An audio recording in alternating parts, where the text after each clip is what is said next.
Title: The Midnight Haul. The stretch of highway between Dusty Ridge and the town of Black Hollow was infamous among truckers.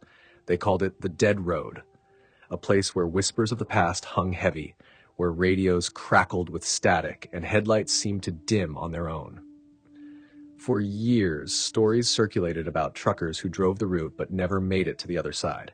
Their rigs found abandoned, doors open, engines running, but no sign of the drivers. Jake Big Red Morrow didn't believe in ghost stories. A seasoned trucker with over 20 years behind the wheel, he'd heard it all. Phantom hitchhikers, haunted rest stops, and roads that led to nowhere. But to Jake, they were just that, stories. He prided himself on being a man of reason, grounded in reality and hardened by the miles of asphalt he'd conquered. It was just after midnight when Jake took the exit onto Route 66, the infamous Dead Road. He was hauling a load of electronics to Black Hollow, a delivery he'd made countless times before. The night was moonless, the sky a deep black void, and his headlights barely pierced the thick fog that clung to the road like a living thing. As he drove, the CB radio crackled with static. Frowning, Jake adjusted the dial, trying to clear the signal. A voice emerged from the interference, distant and muffled, like it was being broadcast from miles away. "Breaker! Breaker! Anyone!" Jake picked up the mic. "This is Big Red. Go ahead."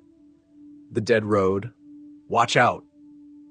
The signal cut off abruptly, leaving only the hiss of static. Jake set the mic down, his frown deepening. "Probably some rookie trying to spook the old-timers," he muttered to himself. Miles passed and the fog thickened, swirling in ghostly tendrils around his rig. The trees on either side of the road became indistinct shapes, dark and menacing. Jake turned on the radio to drown out the unsettling silence, but all he got was static, no matter how much he fiddled with the dial. Then he saw it, a figure standing in the middle of the road, illuminated by his high beams. Jake slammed on the brakes, tires screeching as the rig skidded to a halt mere feet from the figure. His heart pounded as he squinted through the windshield. It was a woman, dressed in a tattered white dress, her hair hanging limply around her pale face. Her eyes were wide, hollow, and unfocused, staring straight ahead as if she didn't even see the massive truck bearing down on her. Jake cursed under his breath, reaching for the door handle. He didn't believe in ghosts, but he couldn't leave a stranded woman on a deserted road in the middle of the night. He stepped out of the cab, the cold night air biting at his skin. "Hey, lady," he called out, his voice rough. "You all right?" The woman slowly turned her head towards him, her eyes locking onto his. There was something unsettling in her gaze, something that made Jake's skin crawl. She didn't respond, just stood there, unmoving. Jake hesitated, then took a step closer. "You need help? I can give you a ride to the next town." She finally moved, taking a single step towards him. Her mouth opened as if she was about to say something, but no words came out. Instead, she raised one trembling hand and pointed down the road, into the fog. Jake followed her gesture with his eyes, squinting into the murk. At first, he saw nothing, just the thick wall of fog. But then, slowly, something began to take shape, a hulking, shadowy figure emerging from the mist. His breath caught in his throat as the figure came into focus. It was a man, or at least it had once been. His face was twisted in a grotesque expression of agony, eyes bulging, mouth stretched in a silent scream. His body was battered, broken, and covered in deep gashes. He was dressed in a trucker's uniform, but it was torn and blood-stained, the company logo barely visible. Jake took a step back, his heart pounding in his chest. "What the hell?" The man reached out towards Jake, his hands stained with dried blood. "Help me," he croaked, his voice barely a whisper. Jake stumbled back, almost tripping over his own feet. "Stay back," he yelled, raising his hands defensively. But the man kept advancing, his expression twisted in desperation. "You have to help me. He's coming. He'll take you too." The woman suddenly screamed, a high-pitched, ear-splitting wail that sent chills down Jake's spine. He spun around just in time to see her face contort in terror as she backed away from him, retreating into the fog. The man followed, his eyes never leaving Jake's. Then they both disappeared, swallowed by the mist as if they had never been there. Jake stood frozen, his mind racing. He didn't know what he'd just seen, but he knew one thing for sure: he needed to get the hell out of there. He turned and bolted back to his rig, slamming the door shut and gunning the engine. The truck roared to life, and Jake floored the gas, the tires spinning on the slick pavement before finally catching traction. He sped down the road, not daring to look back. But the night wasn't done with him yet. As he hurtled through the fog, Jake noticed something strange. The fog wasn't thinning out as it should have. Instead, it seemed to be getting thicker, denser. And with it came a low, rumbling sound that grew louder with every passing second. It was then that he saw the headlights in his rearview mirror, bright, blinding lights that pierced through the fog like twin suns. They were closing in fast, far too fast for another truck. Jake's heart pounded in his chest as he tried to outrun the approaching vehicle, but no matter how fast he went, the lights kept gaining on him. Then the rumbling stopped, replaced by an eerie silence. Jake glanced in the mirror again, but the lights were gone. The road behind him was empty, just as it had been before. He let out a shaky breath, his knuckles white as he gripped the steering wheel. But his relief was short-lived. The rumbling returned, louder this time, shaking the entire truck. Jake's eyes widened in horror as the road in front of him began to warp and twist, the asphalt buckling and cracking. And then, without warning, the road gave way. Jake's scream was swallowed by the roar of the collapsing ground as his truck plummeted into the abyss below. The last thing he saw before everything went black was the shadowy figure of the woman standing at the edge, watching him fall with those hollow, empty eyes. Jake, Big Red Morrow, was never seen again. His rig was found at the bottom of a massive sinkhole that had inexplicably opened up on Route 66, but there was no trace of his body. Some say it was just a tragic accident, a freak occurrence that claimed the life of another unlucky truck. Title: The Phantom Load. The rain fell in relentless sheets, drumming against the roof of Frank's truck like 1,000 tiny fists. He squinted through the windshield, the wipers struggling to keep up with the deluge. The old highway was a ribbon of black, slick and treacherous under the heavy storm. Frank had been driving for hours, his destination still a good 100 miles away, and the storm showed no signs of letting up. Frank was a seasoned trucker, his face lined with years of long-haul nights and countless miles of open road.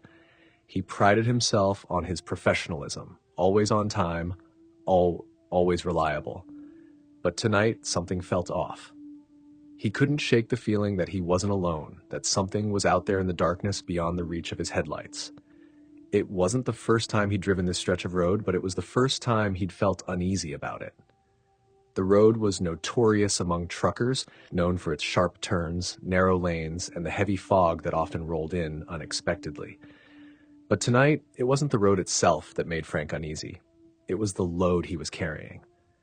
The job had come last minute. A call from a dispatcher he'd never worked with before. The details were vague, just an urgent request to transport a sealed container from a remote warehouse to a port city on the coast. The pay was good, almost too good, but Frank hadn't asked too many questions. Money was money, and he wasn't one to turn down a well-paying gig. But now, with the rain pounding on his truck and the road ahead shrouded in darkness, he couldn't help but wonder what exactly he was hauling. The container was heavy, far heavier than anything he'd carried before. It had taken a crew of 6 men to load it onto his rig, and they hadn't been keen on making small talk. Their faces were pale, eyes wide with something that looked like fear. They'd worked quickly, avoiding eye contact, and when the job was done, they disappeared without a word, leaving Frank with an uneasy feeling in the pit of his stomach. The road twisted sharply, and Frank eased off the gas, guiding the truck through the turn. His grip on the steering wheel tightened as the headlights swept over a large, faded sign on the side of the road. "Welcome to Devil's Pass," it read, the letters barely visible through the rain. "Great," Frank muttered. He'd heard stories about Devil's Pass, a treacherous stretch of highway that wound through the mountains. It was notorious for accidents, landslides, and strange occurrences that no one could quite explain. Frank had always dismissed the stories as nonsense, but tonight they seemed to linger in his mind. The road narrowed as it climbed higher into the mountains, the cliffs rising steeply on one side and falling away into darkness on the other. The rain showed no sign of letting up, and the fog was starting to roll in, thick and heavy, swallowing the road ahead. Frank's heart rate increased as the fog became denser, the visibility dropping to near zero. He leaned forward, peering into the murk, when suddenly the truck lurched. The engine groaned, and the rig shuddered as if something heavy had shifted inside the container.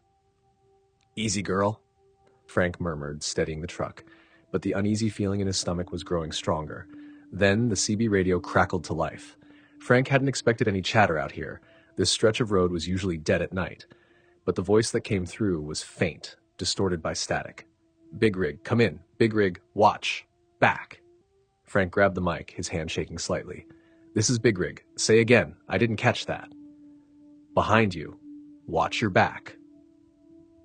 The voice cut out, leaving only static in its wake. Frank glanced in his mirrors, but there was nothing behind him, just the swirling fog. He set the mic down, his hand trembling. He told himself it was just the weather messing with the signal, maybe some other trucker trying to pull a prank. But deep down, he knew better. Something was wrong. The road twisted again, and as Frank navigated the turn, he caught a glimpse of something in the fog, a shadowy figure standing on the side of the road. His heart skipped a beat, but by the time he brought the truck to a halt, the figure had vanished. Frank stared into the fog, trying to convince himself that it was just a trick of the light. But then he heard it, a low, rhythmic thudding coming from the container. It was faint at first, but it grew louder, more insistent, as if something was pounding against the walls from the inside. He froze, his pulse racing. The thudding continued, echoing through the truck. Frank's mind raced. He had no idea what was in that container, but he was certain now that it wasn't something good. His first instinct was to get out and check, but the thought of opening that container terrified him. Whatever was inside, he didn't want to meet it face to face. He tightened his grip on the steering wheel, his knuckles white. The radio crackled again, the same voice as before. "Get out, get away." Frank's breathing quickened. "Who is this?" he demanded into the mic. "What the hell is going on?" "Get away. Before." "Before what?" The voice cut out again, leaving Frank in suffocating silence. Then the container shifted violently, the entire truck rocking as if something massive was throwing itself against the walls. The thudding grew louder, more frantic, and now Frank could hear something else. Scratching, like claws raking against metal. Panic surged through him. Whatever was in that container was trying to get out. He slammed the truck into gear and floored the gas, desperate to put as much distance between himself and whatever was inside. The engine roared as the truck sped down the narrow road, the wheels skidding on the wet pavement. But no matter how fast he drove, the thudding and scratching grew louder, more frantic. It was as if the thing inside knew it was running out of time and was determined to break free. Frank's eyes darted to the rearview mirror again, and that's when he saw it. A pair of glowing red eyes staring back at him from the darkness of the container. They were filled with an unnatural hunger, a malevolence that chilled him to the bone. His heart pounded in his chest as he realized the truth. The container wasn't just carrying something. It was a prison for something that should never have been allowed to exist. He had to get rid of it. But how? He couldn't just stop and leave the truck. That thing would escape.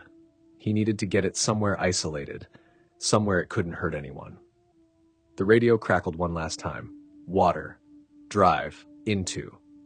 The voice was weak, fading, but Frank understood.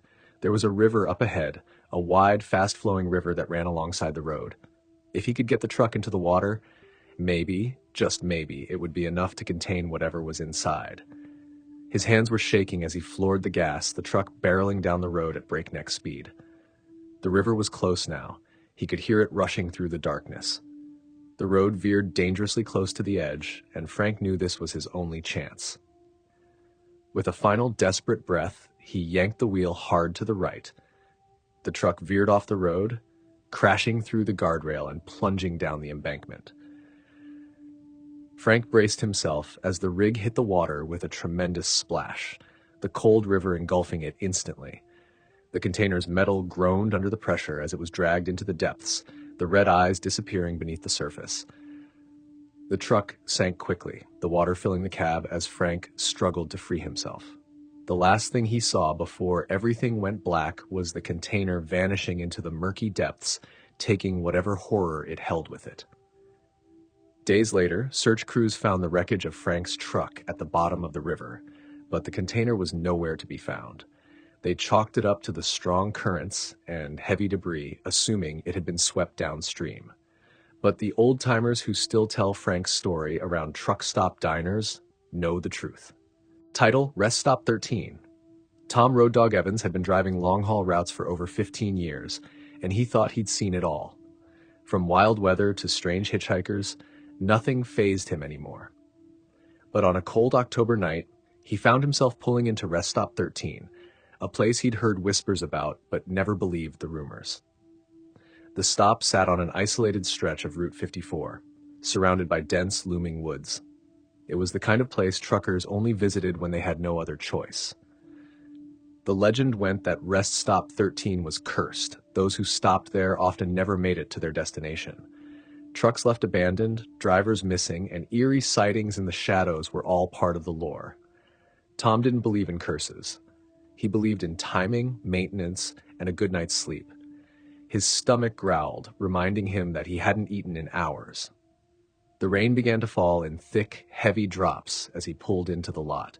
The rest stop was deserted, just a single flickering streetlight and a small building with a faded sign that read, "Open 24 hours." He killed the engine and stepped out into the night. The air was thick with moisture, and the rain-soaked ground squelched beneath his boots. Tom made his way to the building, his stomach urging him forward. As he approached, he noticed the door was slightly ajar, creaking as it swayed in the wind. Inside, the fluorescent lights buzzed overhead, casting a sickly yellow glow. The place was empty, not a soul in sight. The shelves were sparsely stocked with outdated snacks, and a rusty coffee machine sat in the corner, a pool of dark liquid beneath it. Tom walked up to the counter and rang the bell. Its shrill sound echoed through the room, but no one appeared. He rang it again, leaning over the counter to see if anyone was in the back. Nothing. "Hello?" Tom called out, his voice bouncing off the walls. The only response was the faint sound of rain tapping against the windows. Tom frowned. He wasn't in the mood for games. He grabbed a few snacks and a bottled water, leaving some cash on the counter. As he turned to leave, something caught his eye, a figure standing just outside the door, barely visible through the rain. Tom froze. The figure was tall and thin, dressed in what looked like an old-fashioned suit. Its face was obscured by the shadows, but Tom could feel its eyes on him, watching. "Need something?" Tom called out, his voice steady despite the unease creeping up his spine. The figure didn't move, didn't respond. It just stood there, silent and still. Tom felt a chill run down his spine. He turned back to the counter, hoping to find someone, anyone, who could tell him what the hell was going on. But when he turned around again, the figure was gone, vanished into the night. "Great," Tom muttered, shaking his head. He headed back to his truck, the rain now a steady downpour. As he climbed into the cab, he noticed something strange, a folded piece of paper tucked under his windshield wiper. He hadn't noticed it before. Tom grabbed the note and unfolded it, his brow furrowing as he read the single word scrawled in messy, jagged letters. "Leave." Tom's heart skipped a beat. He looked around, but the parking lot was empty, just his truck and the dark, oppressive woods. He crumpled the note and tossed it aside, telling himself it was just some local messing with him. He fired up the engine, eager to put Rest Stop 13 behind him. But as he pulled out of the lot, his headlights caught something in the rearview mirror, a fleeting glimpse of the same figure, standing in the exact spot where he'd last seen it. Tom's hands tightened on the wheel. He wasn't about to let some prank spook him. He hit the gas, the truck roaring as it sped down the road, the rest stop fading into the distance. The rain fell harder, turning the road slick and treacherous. Tom flicked on the radio, but all he got was static. He turned the dial, searching for a station, but the static remained, growing louder, more intense. Suddenly, the truck lurched. The engine sputtered and the cab shuddered violently. Tom's eyes widened as he fought to control the rig, but it was no use. The engine died, and the truck rolled to a stop in the middle of the road. "Come on," Tom muttered, trying to restart the engine, but the ignition just clicked, refusing to turn over. The cab filled with the sound of rain drumming against the roof, the darkness outside pressing in on him. Tom grabbed his flashlight and stepped out into the night. The rain was relentless, soaking him to the bone in seconds. He popped the hood, but everything seemed fine. No loose wires, no broken parts. As he stood there, the hairs on the back of his neck began to rise. It felt like he was being watched. He shone the flashlight around, but all he could see was the rain and the road stretching out into the night. Then he heard it. A soft, almost imperceptible whisper carried on the wind. It was faint but unmistakable. "Leave." Tom spun around, the flashlight beam cutting through the rain, but there was nothing there, just the empty road and the trees swaying in the wind. His heart pounded in his chest. He knew he should have listened to the stories, should have avoided Rest Stop 13, but it was too late now. He was stuck. He climbed back into the cab, slamming the door behind him. The radio was still hissing with static, but now, beneath the noise, he could hear something else. Whispers, faint and indistinct, but growing louder. Tom's hands shook as he reached for the CB radio. "This is Road Dog. Anyone out there? I need help. My rig's dead, and I'm on Route 54 near Devil's Pass." The static crackled, and for a moment, Tom thought he heard a voice, but it was drowned out by the hissing. He tried again, but the radio only responded with more static, more whispers. Then the lights flickered. The dashboard went dark, and the interior of the cab was plunged into shadow. Tom's breath caught in his throat. He reached for the ignition, desperate to get the truck started again, but the key wouldn't turn. In the darkness, he heard it again, the whisper, louder this time, right next to his ear. "Leave." Tom whipped around, but there was no one there. His eyes darted around the cab, his pulse racing. He grabbed the flashlight, fumbling to turn it on when something caught his eye. In the side mirror, he saw the figure again, standing just outside the truck. This time it was closer, its face partially visible in the dim light. The skin was pale, almost translucent, and the eyes were dark, hollow voids. The figure slowly raised a hand and pointed directly at Tom. "Leave," the voice boomed, no longer a whisper, but a command that reverberated through the cab, rattling the windows. Tom's breath came in ragged gasps. He had to get out of there. He grabbed his phone, but there was no signal. He was completely cut off, alone on this cursed road. Suddenly, the truck's lights flickered back on, the engine roaring to life on its own. Tom didn't hesitate. He slammed the truck into gear and floored the gas, the tires spinning before they caught traction, and the rig sped off down the road. He didn't look back. He didn't need to. He knew the figure was still there, watching him, waiting for the next unlucky soul to stop at Rest Stop 13. Tom drove through the night, not daring to slow down until he reached the next town. When he finally pulled into a well-lit truck stop, he was shaking, drenched in sweat, despite the cold. He parked the truck, his hands still gripping the wheel, trying to process what had just happened. He looked around, half expecting to see the figure lurking in the shadows, but there was nothing. Just the quiet hum of the truck stop, the distant rumble of engines, and the faint sound of the rain easing up. Tom knew he'd never return to that stretch of Route 54 again. The legend of Rest Stop 13 was no longer just a story. It was real, and he had narrowly escaped its clutches. As he sat there trying to calm his racing heart, he noticed something on the passenger seat, a folded piece of paper soaked with rainwater. He hadn't put it there. With trembling hands, Tom unfolded the note. The same jagged handwriting greeted him, but this time it wasn't a warning. It was a promise. "I'll be waiting." Tom swallowed hard, crumpling the note and tossing it aside. He knew he had escaped, but the feeling of being watched never quite left him, and deep down he feared that one day the road would lead him back to Rest Stop 13, because some roads, once taken, never truly let you go. Title: The Lost Convoy.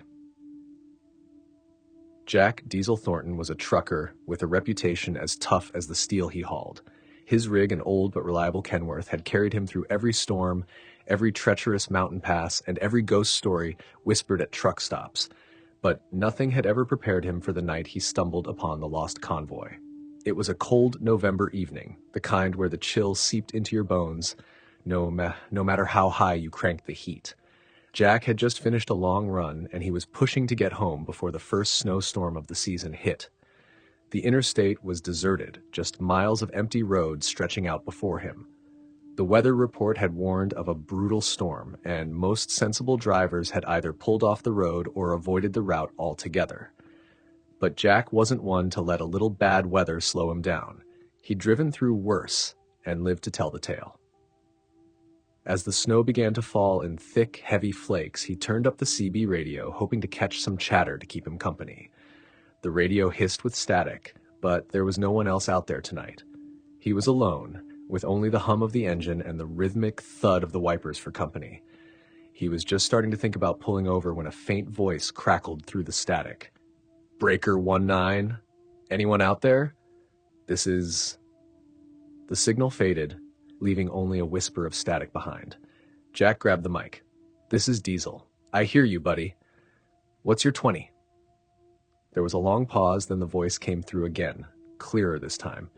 "Diesel, you gotta help us. We're lost. We've been driving for hours, but the road, it just keeps going." Jack frowned, glancing at the map spread out on his dash. There weren't many turns on this stretch of highway, just a straight shot for another 50 miles or so. How could someone get lost out here? "Where you headed?" Jack asked, trying to keep the conversation light. The voice on the other end hesitated. "We were headed for the state line, but nothing looks right. There's snow everywhere, and something's following us." Jack felt a chill that had nothing to do with the weather. "Following you? What do you mean?" But the voice didn't respond. The radio crackled with static, then went dead. Jack tried to shake off the unease creeping up his spine. It was probably just some rookie trucker spooked by the storm, or maybe someone playing a prank, but something about the desperation in that voice didn't sit right with him. He drove on, the snow now a blinding wall of white, the road barely visible beneath it. He was starting to think about finding a place to pull off when he spotted something up ahead, a faint glow cutting through the snow. As he got closer, he realized it was the taillights of another truck. Then another, and another. It was a convoy, at least 5 rigs, all moving slowly through the storm. Jack's heart skipped a beat. Convoys were common enough on tricky roads, but something about this one seemed off. The trucks were old, their paint faded, and their lights dim, like they'd been on the road for far too long. And there was something else, something about the way they moved, as if they were being driven by invisible hands. He flicked his lights to high beam, flashing them to get the lead driver's attention. But there was no response. The convoy just kept moving, steady and slow, as if nothing could stop them. Jack grabbed the mic again. "This is Diesel. I'm behind you, convoy. You need a hand?" Silence. Then, after what felt like an eternity, the radio crackled back to life. "Don't follow us, Diesel. Turn back. This road, it's not for you." The voice was different now, older, and filled with a weariness that made Jack's skin crawl. He let off the gas, his mind racing. What the hell was going on? He'd heard stories of ghost convoys, lost souls doomed to drive the highways forever, but he'd never believed them. Until now. The convoy kept moving, the trucks barely visible through the thickening snow. Jack's instincts screamed at him to turn back, to get off the road and wait out the storm. But something else, something stronger, pushed him to follow. He wasn't a superstitious man, but he'd never been one to leave a fellow trucker in trouble, either. And if these drivers were in danger, he wasn't about to let them face it alone. Jack floored the gas, his rig surging forward to catch up with the convoy. But no matter how fast he went, the distance between them never closed. It was as if the convoy was always just out of reach, taunting him, luring him deeper into the storm. The road began to twist and turn in ways that shouldn't have been possible. Jack's map showed a straight highway, but now he was navigating sharp bends and steep hills that had no business being there. The snow fell heavier, blurring the lines between road and sky until it felt like he was driving through a white void with no end in sight. Then the radio crackled again, but this time it wasn't just one voice. It was a chorus of them, overlapping, indistinct, filled with panic and despair. "Help us. Lost. Can't find the way." Jack's hands tightened on the wheel. "Where are you? What's happening?" The voices grew louder, more frantic, drowning out everything else. Jack could barely hear his own thoughts over the cacophony. It was as if every lost soul on the road was crying out to him, begging for help he couldn't give. Then, through the noise, one voice rose above the rest, calm, steady, and familiar. "Jack, you need to stop." Jack's blood ran cold. It was his father's voice, the same voice that had guided him through his first solo drive all those years ago. His father had been a trucker too, but he died on the road when Jack was just a kid, his rig going off a cliff in a storm much like this one. "Dad?" Jack whispered, his voice trembling. "You need to stop, son. Turn around before it's too late." Jack's grip on the wheel tightened until his knuckles turned white. He'd spent years trying to be the kind of man his father would have been proud of, but this was something else entirely. "I can't, Dad. They need my help." "No, Jack. They're already lost. You can't save them, but you can save yourself. Please, turn back." The conviction in his father's voice was undeniable, but so was the pull of the convoy. The trucks ahead of him were still there, moving steadily through the storm, the taillights glowing faintly in the distance. Jack hesitated, torn between the need to help and the instinct to survive. "Jack, listen to me. They're not alive. They've been dead for years, trapped on this road. If you keep following them, you'll end up just like them, lost forever." Jack's heart pounded in his chest, the truth sinking in. He knew his father was right, but the weight of leaving those souls behind felt like a betrayal. He took one last look at the convoy, the ghostly trucks disappearing into the snow, and made his decision. He slammed on the brakes, the tires skidding on the icy road as the truck came to a halt. The convoy continued on, vanishing into the storm, the taillights fading into the darkness. Jack sat there for a moment, the silence deafening after the chaos of the last few minutes. The road ahead was empty now, just an endless stretch of white with no sign of the convoy. His father's voice was gone, leaving only the faint hum of the engine and the ticking of the cooling metal. Jack let out a shaky breath, his hands trembling as he gripped the wheel. He'd come too close to joining those lost souls on their eternal journey. He knew now. Title: The Haunting of Red Ridge Pass. Dan Grizzly Wheeler was a seasoned trucker with a reputation for taking on the most treacherous routes. When the call came in for a rush delivery through Red Ridge Pass, a winding mountain road notorious for its dangerous curves and sudden drop-offs, Dan didn't hesitate. He'd driven the pass before, though not since the infamous accident a few years back, when a fellow trucker had plunged off the cliff, his rig bursting into flames at the bottom of the ravine. The story went that the driver, old Charlie Knox, had been speeding to beat a storm when he lost control. Some said he had been drinking, others claimed he was running from something. But the details didn't matter much to Dan. What mattered was that he had a job to do, and he wasn't one to back down.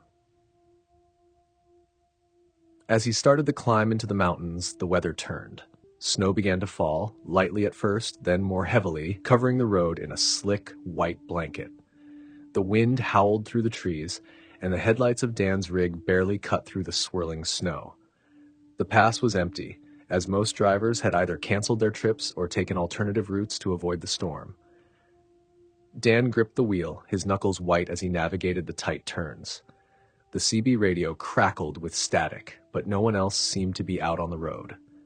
The higher he climbed, the worse the weather became, until he was driving through a full-blown blizzard. He was just about to reach the summit when he saw it. A faint glow up ahead, barely visible through the snow. At first, he thought it might be another truck, but as he got closer, he realized it was something else entirely. It was a set of headlights, but they were too high off the ground to belong to a car or another rig. They hovered above the road, moving slowly as if searching for something. Dan's heart skipped a beat. He had heard the stories about Red Ridge Pass, stories of ghost trucks, of phantom lights that appeared in the snow, leading drivers to their doom. But Dan didn't believe in ghosts. He was a man of the road, and he trusted his instincts. He pushed forward, determined to complete his delivery. As he neared the lights, they suddenly flickered and disappeared. Dan blinked, trying to make sense of what he'd just seen. Had it been a reflection? A trick of the light? He couldn't be sure. He continued driving, his nerves on edge. The snow was coming down harder now, and the road was barely visible. Then, just as he rounded a particularly sharp curve, the lights reappeared, this time directly in front of him. Dan slammed on the brakes, the tires skidding on the icy road. The rig slid sideways, and for a heart-stopping moment he thought he was going to go over the edge. But the truck stopped just in time, the front wheels inches from the cliff. The lights were closer now, and Dan could see they weren't attached to any vehicle. They hovered in the air, pulsing with an eerie, unnatural glow. The hairs on the back of his neck stood up as a cold chill ran down his spine. Before he could react, the lights shot forward, passing through his rig like it wasn't even there. Dan gasped, feeling a sudden drop in temperature as the lights engulfed him. For a moment, everything went dark, and he couldn't see, hear, or feel anything. It was as if he'd been swallowed by the void. When the lights vanished, Dan found himself sitting in the cab, shivering uncontrollably. The snow had stopped, and the road ahead was clear. He looked around, trying to make sense of what had just happened, but there was no sign of the lights, no sign of anything unusual at all. He took a deep breath, trying to steady his nerves. It's just the cold, he told himself. Just the cold and the snow playing tricks. But deep down, he knew better. He had seen something that couldn't be explained, something that didn't belong in the world of the living. Dan shook off the fear and started the truck again. He was only a few miles from the summit, and he wasn't about to let some ghost story stop him from finishing his run. He'd made it this far, and he wasn't turning back now. The rest of the climb was uneventful, and soon he was descending the other side of the pass. The storm had eased, and the sky was beginning to lighten as dawn approached. Dan let out a sigh of relief, glad to be off the mountain, but as he reached the base of the pass, he noticed something strange. The CB radio, which had been silent for most of the night, suddenly crackled to life. "Breaker 19, anybody out there?" The voice was familiar, too familiar.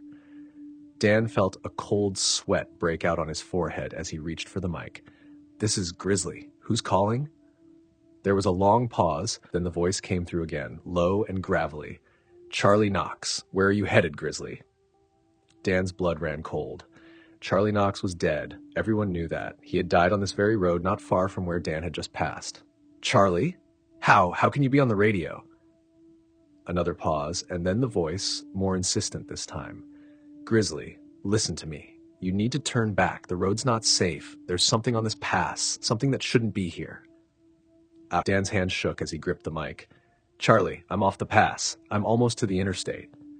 But the voice didn't seem to hear him. It continued as if on a loop, repeating the same message over and over. "Turn back, Grizzly. Turn back before it's too late."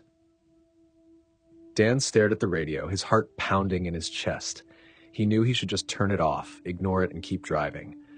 But the fear in Charlie's voice was real, and it was starting to seep into Dan's bones. He looked in the rearview mirror, half expecting to see the ghostly lights following him, but there was nothing there. Just the empty road and the faint glow of the sunrise on the horizon. Dan forced himself to take a deep breath. He had made it through the pass, and whatever had happened up there was over. He wasn't about to let some disembodied voice scare him off the road. He switched off the CB radio, cutting off Charlie's voice mid-sentence. The silence that followed was almost deafening, but it was a relief. Dan focused on the road ahead, determined to put the night behind him. But as he drove on, the unease lingered.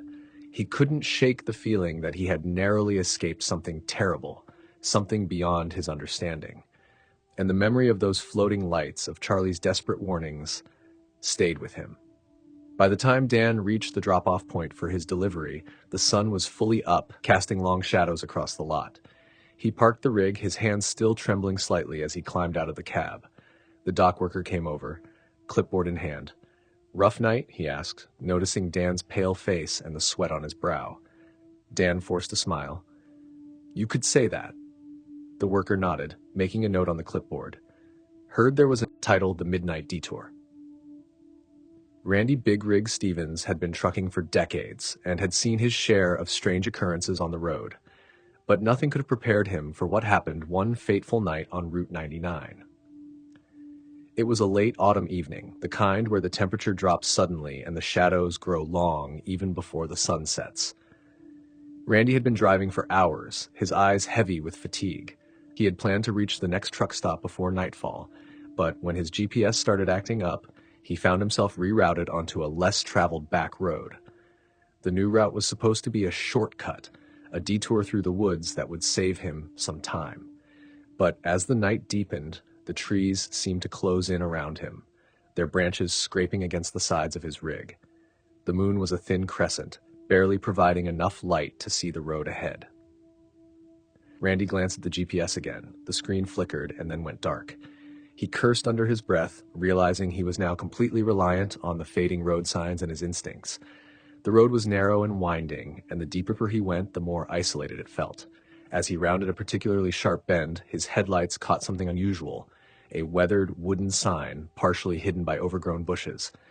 The sign read, "Midnight Detour, next right."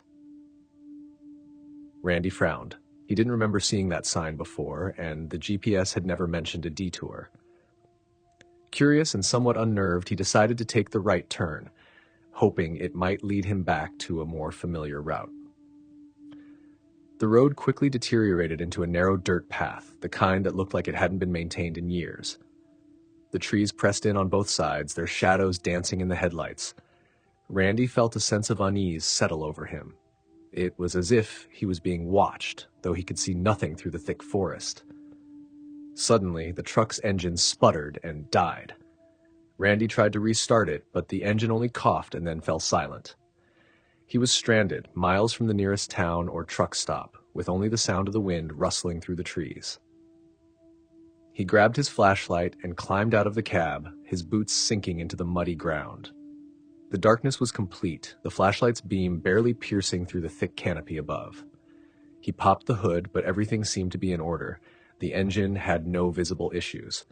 Just as he was about to give up and call for roadside assistance, he heard it. A faint, almost melodic sound, like a distant music box.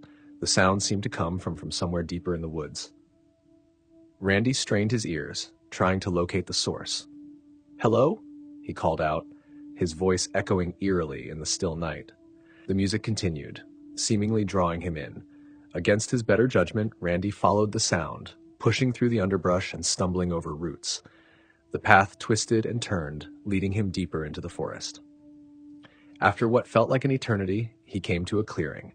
In the center was an old, dilapidated house, its once white paint now peeling and weathered.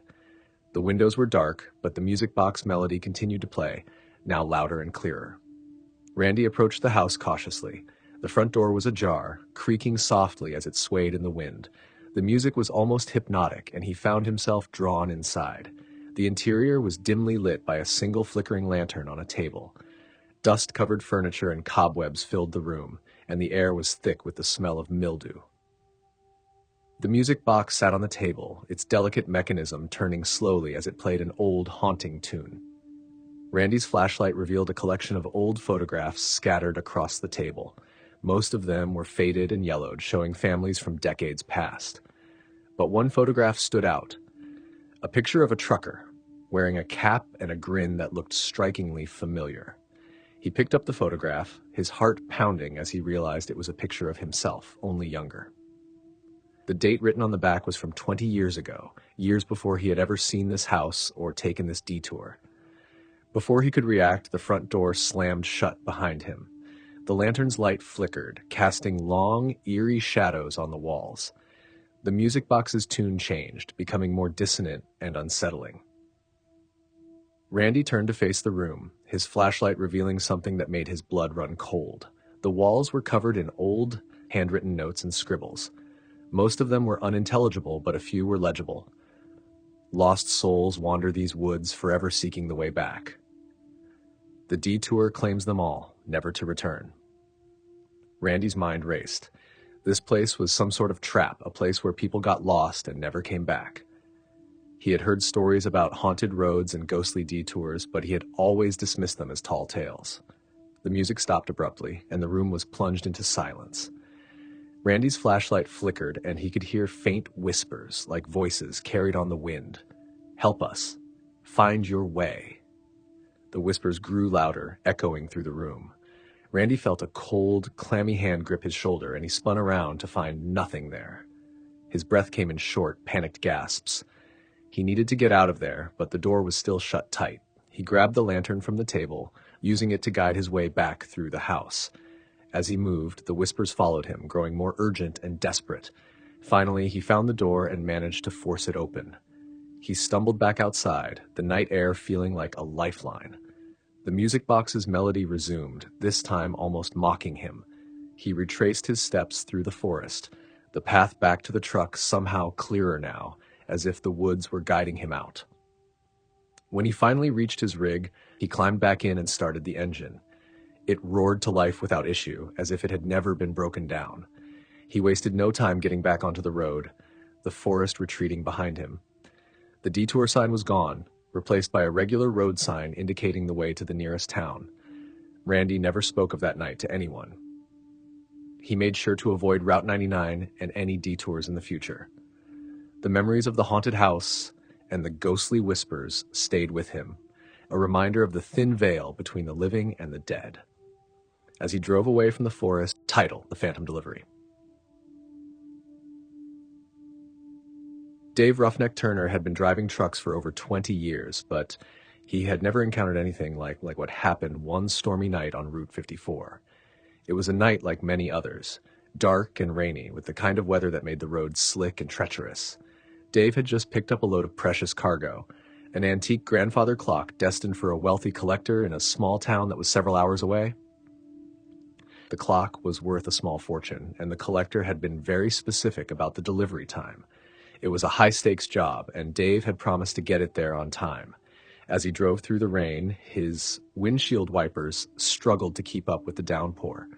The highway was nearly deserted, with only the occasional flicker of lightning illuminating the darkened landscape. Dave was focused on the road ahead when his CB radio crackled to life. Breaker 19? Anyone out there? This is Phantom. Dave glanced at the radio, surprised to hear someone out here in the middle of nowhere. This is Roughneck. What's your 20, Phantom? There was a brief pause, then a voice, calm and eerie, replied. I'm on Route 54, heading toward the old mill. I've got a delivery that needs urgent attention. Can you assist? Dave frowned. The old mill was a dilapidated building that had been abandoned for years. It was miles off his route, and he had no reason to detour. But something about the voice made him curious. What kind of delivery are you talking about? The radio crackled again. It's an important one. It's a grandfather clock, just like yours. Dave's blood ran cold. How could this stranger know about his load? The collector had been very particular about confidentiality. I'm afraid I can't assist. I've got a delivery of my own. Think carefully, Roughneck. There's more to this road than meets the eye. The radio fell silent, and Dave was left staring at the road ahead, his unease growing. The lightning illuminated the area briefly, revealing a sign pointing toward the old mill. He hesitated, then decided to continue on his way. The storm was getting worse, and he had no intention of stopping. But the rain intensified, and visibility became almost zero. His wipers struggled to keep up, and the road seemed to twist and turn in ways that didn't match the map. Dave's phone buzzed, displaying a weather alert for severe conditions ahead. He pulled over to the side of the road, trying to make sense of the situation. That was when he saw it, the faint glow of headlights approaching from behind, moving erratically. The vehicle drew closer, and Dave realized it was an old-fashioned truck, its design reminiscent of something from the past. The headlights flickered, casting ghostly shadows on the road. Dave's pulse quickened. He knew that truck wasn't on the map, and it shouldn't be here. The truck passed him, and Dave saw the driver, a shadowy figure with no discernible features. The truck seemed to hover slightly above the ground, moving with an unnatural smoothness. Dave turned on his CB radio. Phantom, do you copy? I'm seeing something strange out here. There was no reply. The radio remained silent, and the old truck had vanished into the storm. Dave was left with an unsettling feeling, but he decided to press on, convinced that it was just the weather playing tricks on him. The rain eventually let up, and the road straightened out. Dave saw a sign indicating that the town was just a few miles away. Relief washed over him. He was almost there, and the collector would be pleased. But as he neared the town, he noticed something odd. The streetlights were out, and the town was shrouded in darkness.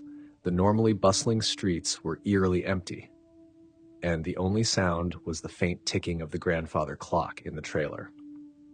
Dave stopped at the entrance to the collector's mansion, a grand old house with ivy-clad walls. The gate was open, but the mansion looked abandoned. The windows were dark, and there was no sign of life. He parked the truck and approached the front door, his footsteps echoing in the silence. He knocked, but there was no answer. He rang the doorbell, its chime echoing through the empty house. After several minutes, a figure appeared in the doorway. It was a man in a dark suit, his face obscured by the shadows. "Can I help you?" "I'm here to deliver the grandfather clock," Dave said, holding up the delivery paperwork. "I was supposed to deliver it tonight." The man took the paperwork and glanced at it briefly. "Yes, of course. Please bring it inside." Dave wheeled the clock into the house, following the man through a dimly lit hallway. The interior was dusty and filled with cobwebs, as if it had been untouched for years. The man led him to a large, empty room with a grand fireplace and a single ornate chair.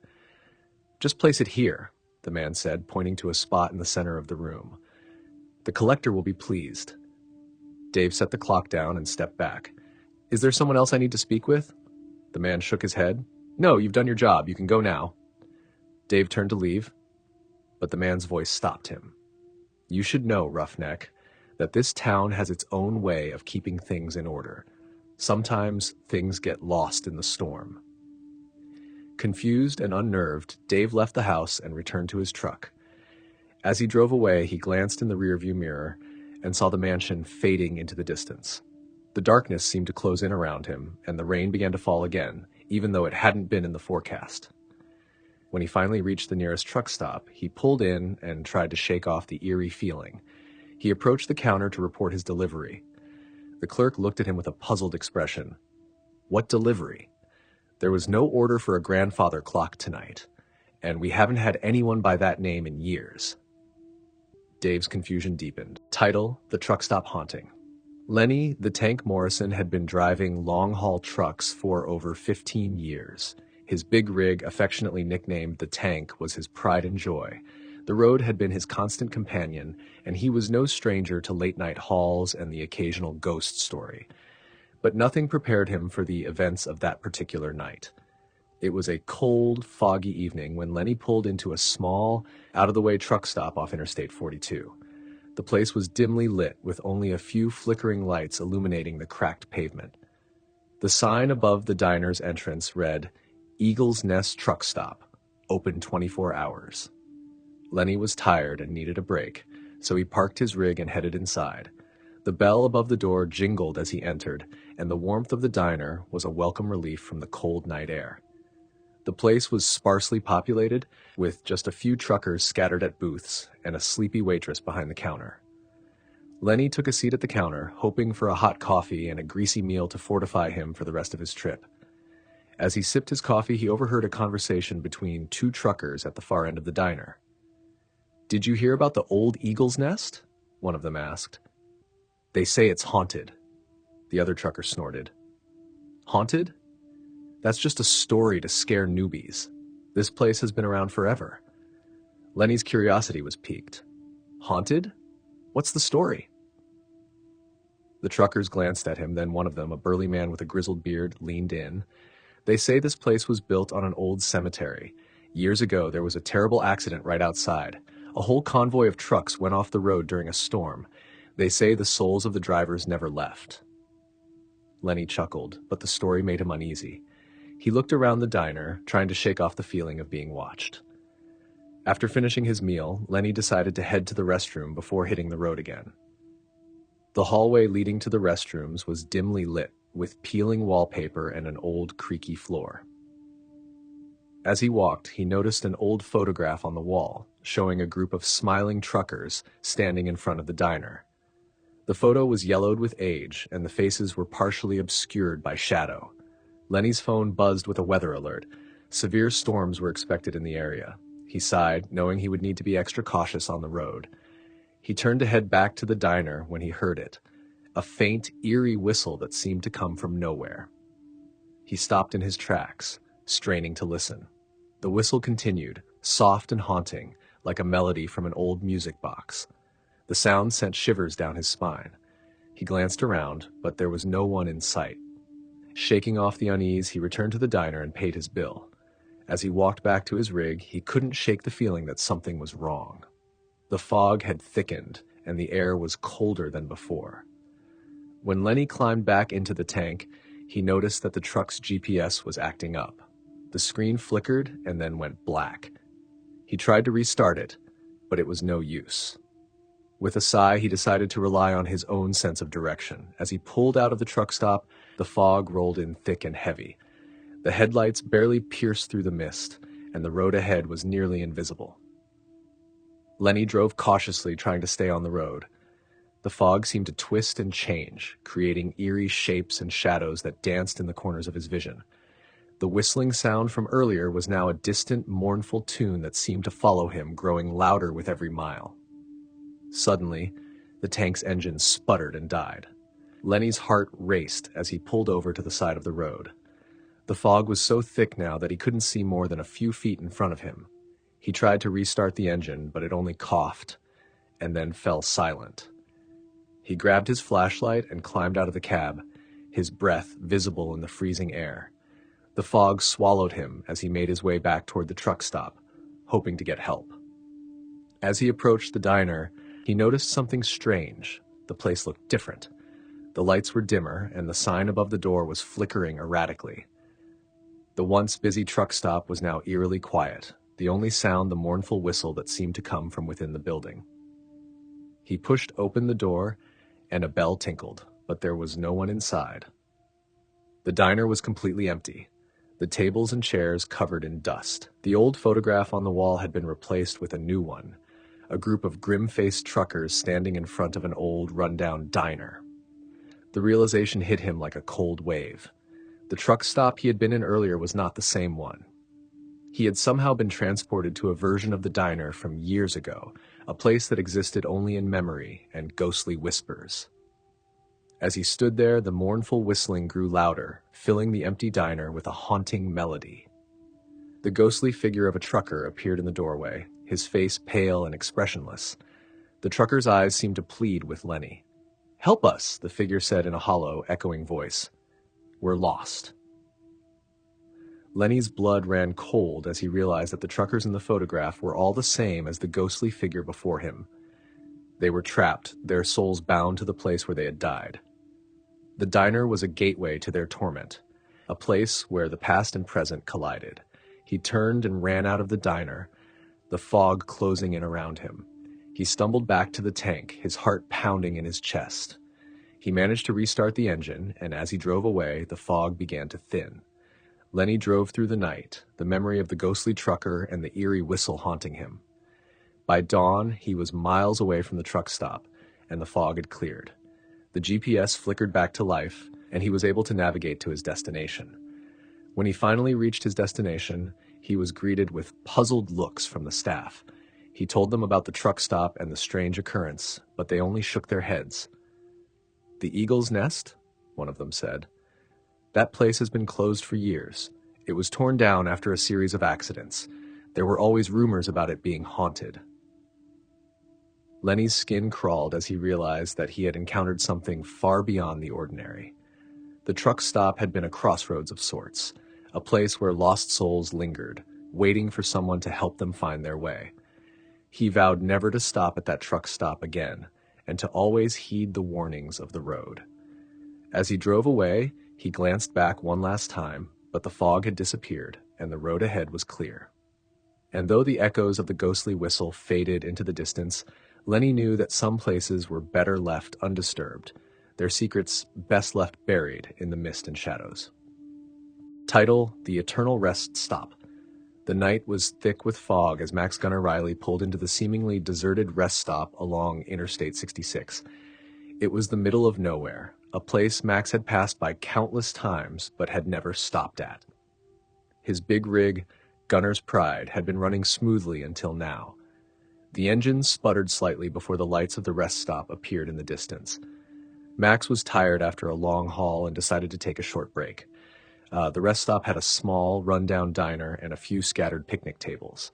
The flickering neon sign above the diner read, "Heaven Rest Stop, open all night." He parked his rig and went inside, hoping for a hot coffee and maybe a quick bite to eat. The interior was dimly lit, with old vinyl booths and a counter that seemed to have seen better days. A single waitress behind the counter looked up from her book with tired eyes. She gave him a nod and went back to her reading. Max slid into a booth and ordered coffee and a sandwich. As he waited, he noticed a large, old-fashioned map hanging on the wall. The map showed the rest stop's location and several old highways that had long been decommissioned. A strange, faded section of the map caught his eye. A small red dot marked Eternal Rest Stop. His coffee arrived, and he took a sip, glancing around the diner.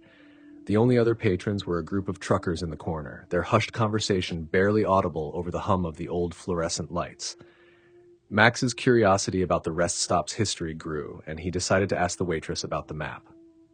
"Excuse me," he said, "what's this Eternal Rest Stop on the map?" The waitress looked up, her face pale and her eyes distant. "That's an old name for this place. Not many remember it." Before Max could ask more, a sudden shiver ran down his spine. The temperature in the diner dropped noticeably, and the lights flickered. The group of truckers had gone silent, their attention focused on something beyond Max's sight. Max's phone buzzed with a notification. "Severe weather alert. Tornado warning in the area." He glanced outside, but the fog was too thick to see much. The rest stop seemed to be enveloped in an eerie stillness, and a sense of foreboding settled over him.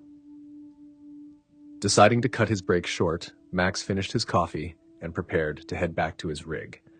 As he stepped outside, the fog had thickened even further, and the temperature had dropped dramatically. The rest stop's neon sign buzzed erratically, casting an otherworldly glow over the deserted parking lot. He climbed into his truck and tried to start the engine, but it was unresponsive. The dashboard lights flickered, and the radio crackled with static. Max cursed under his breath, realizing he was stranded. As he exited the truck to investigate, he noticed something unsettling. A figure standing near the edge of the parking lot, partially obscured by the fog. It was a man in an old-fashioned trucker uniform, his face hidden beneath a weathered cap. Max called out, "Hey, you need help?" The figure turned slowly, revealing a face that was partially translucent, like a faded photograph. The man's eyes were hollow, and his expression was one of despair. Without a word, he pointed toward the woods behind the rest stop and then disappeared into the fog. Max's curiosity and concern overpowered his fear. He followed the direction the figure had pointed, moving cautiously through the thick fog. The woods were dark and foreboding, the trees looming like silent sentinels. The only sound was the distant rumble of thunder, and the air felt heavy with an impending storm. He stumbled upon a small, dilapidated building hidden among the trees. The building resembled an old, abandoned rest area with a weathered sign that read Eternal Rest Stop in faded letters. The building looked eerily familiar, like the rest stop, but much older. Max approached the building, his heart pounding. The door creaked open, revealing an interior that was stuck in time. Dust-covered counters, old vending machines, and forgotten magazines scattered across the floor. On one wall was another map, this one even older and more faded than the one in the diner. The red dot marked Eternal Rest Stop seemed to pulse with a faint, ghostly glow. As Max examined the map, he heard a low, mournful moan coming from deeper within the building. He turned to see the translucent figure of the trucker from earlier standing at the far end of the room. His eyes locked on Max with a look of desperation. "Help us," the ghostly figure pleaded, his voice barely more than a whisper. "We're trapped." Max felt a cold chill run through him. He realized the ghostly trucker was not alone. The building seemed to come alive with whispers and shadows, the walls echoing with the voices of lost souls. Without warning, the lights flickered and then went out completely. The only illumination came from the faint, ghostly glow of the red dot on the map. Max could hear the distant roar of the approaching storm, the wind howling through the broken windows. Panicked, Max stumbled toward the exit, but the door slammed shut behind him. The room was filled with an overwhelming sense of despair and urgency. He frantically searched for another way out, but found only the ghostly figures of truckers who had met the same fate, their faces etched with sorrow. In a final act of desperation, Max grabbed the old map and tore it from the wall, hoping it would somehow break the connection between the place and the trapped souls. As he did, the building shook violently, and the ghostly figures began to fade away. The storm outside raged with fury, but the fog began to lift. The lights in the rest stop flickered back to life, and the door to the building creaked open. Max stumbled out, gasping for breath, and ran back to his truck. The engine roared to life as he started it, and he sped out of the rest stop, the fog clearing as he left the area behind. The storm continued to rage, but the rest stop and the eerie building were now just a distant memory. When he reached the next town, he stopped at a service station to refuel and collect himself. He couldn't shake the feeling that he had narrowly escaped something far more sinister than a simple rest stop. The local staff at the service station had never heard of the eternal rest stop, and the map from the diner was nowhere to be found. It was as if the place had vanished, leaving only a lingering sense of dread in its wake. Max continued his journey, but he knew one thing for certain. Some places were better left undiscovered. Title: The Lost Freight. Jack Big Rig Malone had been a trucker for decades, navigating the highways of America with a steady hand and an iron will. Tonight, however, something felt off. The route was familiar, but the landscape seemed different, as if he had stepped into a twisted version of reality. It was late when Jack pulled into a truck stop on Route 71, a highway he knew well. The sign above the entrance read Sunset Haven, but the place looked abandoned. The neon lights flickered sporadically, casting eerie shadows on the cracked pavement. Jack was tired, and with a delivery scheduled for early morning, he decided to take a break. He parked his rig and walked toward the diner, hoping to grab a bite and rest his eyes. The door creaked open with a groan, and the dimly lit interior of the diner revealed dusty booths and a counter lined with old coffee cups. The only sound was the occasional drip from a leaky faucet. Jack sat at the counter, hoping for some human interaction, but the diner was empty. After a few moments, a waitress emerged from the back room. She looked worn and weary, with dark circles under her eyes. "Evening," Jack said. "Just looking for some coffee and maybe a sandwich." The waitress nodded silently and shuffled over to the coffee machine. As Jack waited, he noticed a large, tattered map on the wall. It depicted a series of routes and landmarks, with one particular route highlighted in red, Route 71. The waitress set down his coffee and went back to the kitchen without a word. Jack glanced at the map, which showed an area marked Lost Freight. Curious, he tried to ask the waitress about it when she returned, but she only gave him a vacant stare before disappearing again. The diner's quietness grew oppressive, and Jack couldn't shake the feeling that something was wrong. He finished his coffee and decided to get back on the road, but as he walked outside, he noticed that the fog had rolled in, thick and dense, obscuring his view. The engine of his rig roared to life, but as he pulled out of the parking lot, the fog seemed to close in around him, making it difficult to see more than a few feet ahead. The road twisted and turned unnaturally, as if it were shifting under his tires. Suddenly, the rig's lights illuminated something unusual. A large, rusted cargo container lying in the middle of the road. Jack slammed on the brakes, the truck skidding to a halt just inches from the container. He got out to investigate, the fog wrapping around him like a cold, clammy blanket. The container was old and worn, with faded markings and a lock that had long since rusted away. Jack hesitated, then decided to open it. Inside, he found a jumble of dusty crates and boxes. The air smelled stale, and the contents were covered in cobwebs. Among the clutter, one crate stood out. It was wooden, with intricate carvings and a heavy iron lock. Jack pried it open, and inside he discovered a collection of old photographs and documents. The photographs depicted truckers from decades past, all with solemn expressions. The documents were faded and yellowed, detailing shipments and deliveries that had never reached their destinations. As Jack examined the items, a chill ran down his spine. He noticed that many of the truckers in the photos were wearing uniforms similar to his own. One photograph caught his eye, a group of truckers standing in front of what looked like Sunset Haven. The fog seemed to thicken and the temperature dropped sharply. Jack could hear distant whispers, voices carrying on the wind. He felt a presence, something unseen but palpable, lurking in the shadows. Suddenly, the rig's lights flickered, and Jack's phone buzzed with an alert. Road closure ahead.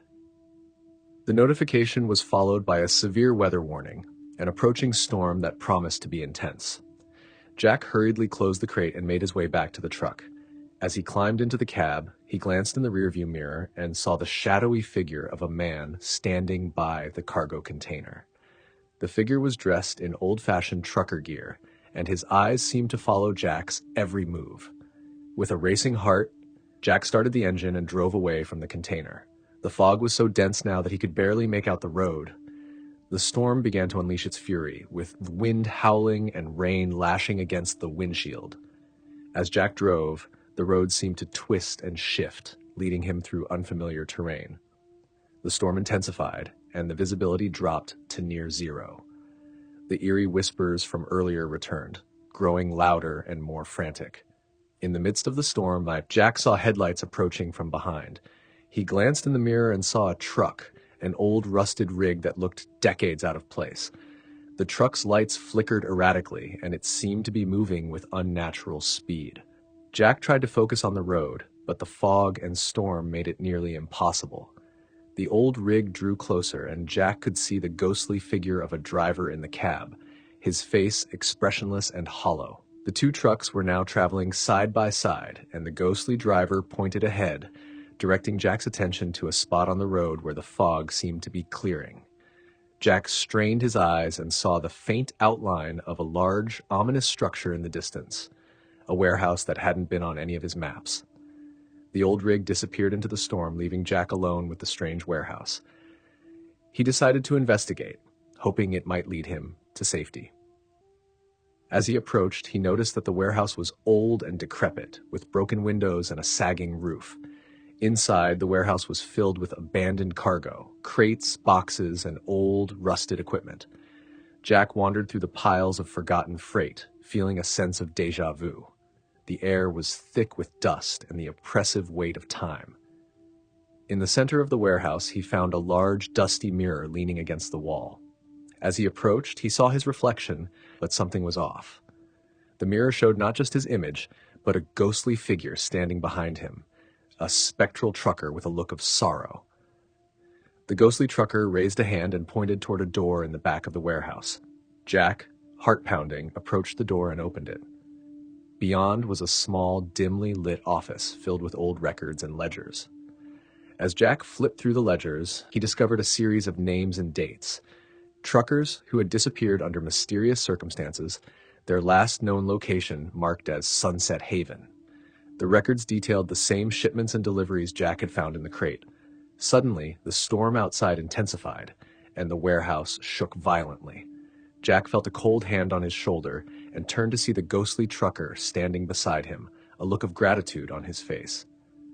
"Thank you," the ghost whispered. "You've freed us."